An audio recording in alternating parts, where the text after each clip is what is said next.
Carl Rogers nasceu nos Estados Unidos em 1902. Obteve seu grau de mestre em 1928 e de doutor em 1931 pela Universidade de Colômbia. Sua primeira experiência na psicoterapia foi num instituto que tinha fortes influências freudianas. Rogers sentiu uma incompatibilidade entre essas ideias, que ele considerou fortemente especulativas, e sua formação anterior, que era marcada pela influência do uso da estatística e de Edward Thorndike, um dos nomes na origem do comportamentalismo. Em 1940, Rogers se tornou professor de psicologia na Universidade de Ohio. Nesse ambiente acadêmico, ele começou a explicitar as suas ideias sobre psicologia e psicoterapia, que nós veremos no decorrer desse vídeo.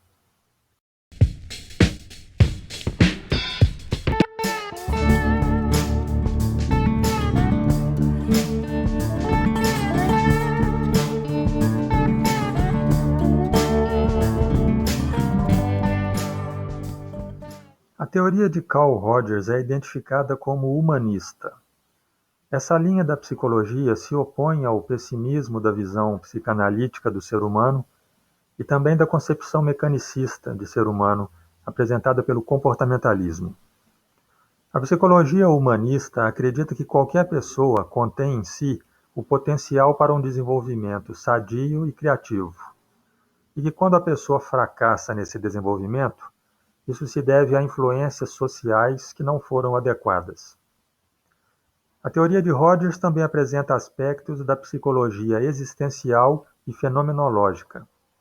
Significa que ela valoriza o ponto de vista da pessoa, suas experiências internas, sentimentos e valores pessoais.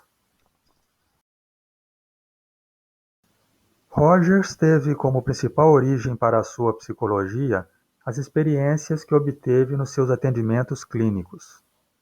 Seu método de terapia é chamado de terapia não diretiva, ou terapia centrada no cliente. Rogers não chamava de paciente, mas sim de cliente.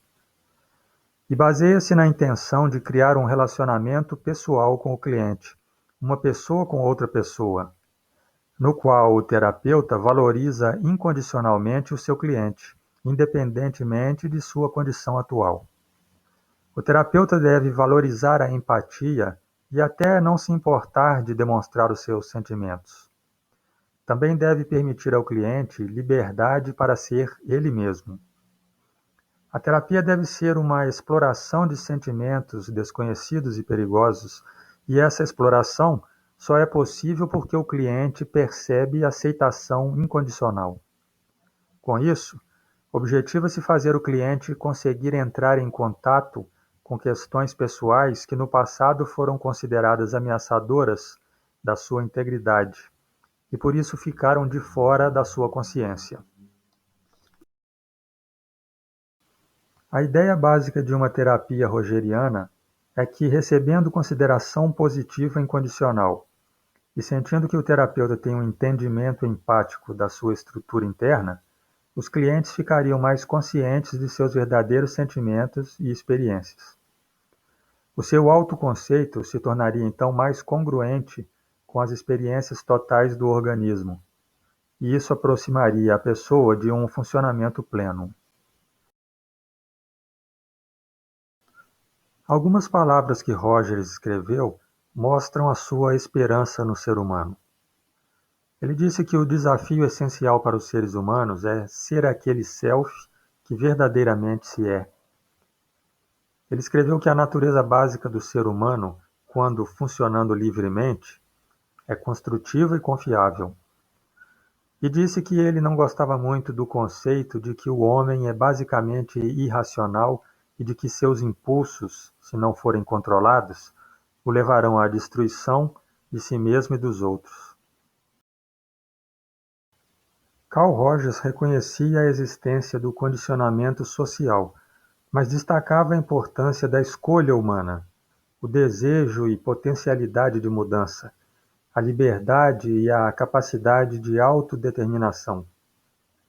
Segundo ele, o indivíduo possui experiências conscientes, que são aquelas simbolizadas, e inconscientes, as que não foram simbolizadas. Esse conjunto forma o chamado campo fenomenal. E o indivíduo se comporta de acordo com o campo fenomenal, que é a sua realidade subjetiva, e não exatamente de acordo com as condições estimuladoras, que seria a realidade externa.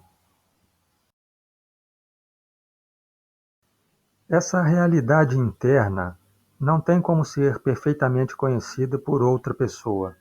O máximo que outra pessoa pode fazer é ter uma ideia dela através de uma relação empática. Se a pessoa não simbolizar corretamente a sua experiência, ela vai agir de modo inadequado, irrealista ou até prejudicial a si mesma. Em muitos casos, a pessoa aceita suas experiências como representações fiéis da realidade e não as trata como hipóteses, e termina com uma série de concepções erradas sobre si mesma e sobre o mundo externo. A pessoa total, segundo Rogers, é aquela que está completamente aberta aos dados da experiência interna e também aos dados da experiência do mundo exterior. Rogers definiu o self como uma porção do campo fenomenal que se diferencia e se torna um autoconceito.